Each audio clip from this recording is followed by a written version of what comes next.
सारा दिन पर्स गले में डाल के घूमती है, गलियों में मर्दों से बातें करती है, तेरे शौहर बेगैरत है, उसमें गैरत नहीं है, तेरे अबू में गैरत नहीं है कि तुम्हें छोड़ दिया है बाहर। इस तरह बातें बहुत सुनने को मिली, लेकिन मैंने उन बातों को इग्नोर किया कि बस आगे बढ़ना है, पढ़ना है, बच्चों को कुछ बनाना है। मेरा नाम जो है वो हिरा है और मैं पोलियो में जॉब करती हूँ।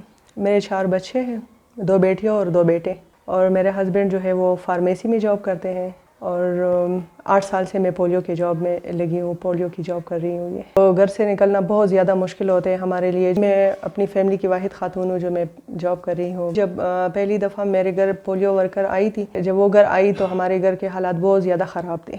तो उसने फिर मुझसे कहा कि कोई तालीम वगैरह है। मैंने कहा हाँ मैं मिडल हूँ। तो क्या कि कोई जॉब क्यों नहीं करते? मुझसे कहा कि हमारे पोलियो प्रोग्राम में आओ, काम कर लो हमारे साथ। ने मुझे ये समझाया कि आज तक किसी ख़ानदान के किसी एक बंदे ने आके आपके घर का पूछा है हाल कि क्या हाल है, खाना है, बच्चों का क्या हाल है, आप लोगों का क्या हाल है। हस्बैंड की भी जॉब नहीं थी उन दिनों में, तो मैं सिलाई पे वो काम चला लेती थी जॉब के लिए। तो मेरे हस्बैंड ने कहा कि इस तरह करो कि अपने अब्बू से मशवरा करो। जब अब्बू से मैंने बात की तो अब्बू ने कहा कि नहीं, पोलियो की जॉब ठीक नहीं है क्योंकि इसमें ख़तरा बहुत ज़्यादा है। मैंने कहा कि अब्बू अगर मेरी अब मजबूरी है तो फिर उसने मुझसे कहा कि चले ठीक है। तो जब मैं जॉब के लिए निकली तो फिर मेरे हस्बैंड के जो अपने थे यानी भाई वगैरह, उन लोगों की वजह से मुझे बहुत मुश्किलात हुई, यहाँ तक कि मेरे साथ ताल्लुक़ भी ख़त्म कर दिया। तो फिर मेरे हस्बैंड ने कहा कि या तो ये जॉब छोड़नी होगी या हमने ये गांव छोड़ना होगा। मैंने कहा कि ये गांव तो मैं छोड़ दूंगी लेकिन जॉब में नहीं छोड़ूंगी। ये जॉब में मुझे बहुत ज़्यादा वो एतमाद मिला है कि मैं अब हर मुश्किल वक्त के साथ लड़ सकती हूँ। अब शुक्र अल्हम्दुलिल्लाह कम्युनिटी वाले जो है ना वो बहुत अच्छे रवैया से, अखलाक से पेश आते हैं। काफ़ी